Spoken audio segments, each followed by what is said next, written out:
চোখে পানি চলে আসে তার কথাগুলো। এই যে বন্যা দুর্গত এলাকায় উনি যে কথাটা বলেছে, এটা কিন্তু আমি 2 জুমা আগেও আলোচনা করেছি বিদেশ থেকে এসে।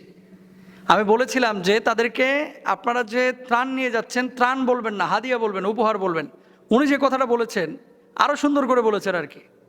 এই যে এত নরম করে কথা বলা, তিনি কি বলেছেন যে ভাই তো ভাইয়ের বাড়িতে আসতে পারে, বোন তো বোনের বাড়িতে আসতে পারে, আপনারা কি আমাদেরকে ভাই মনে করেন?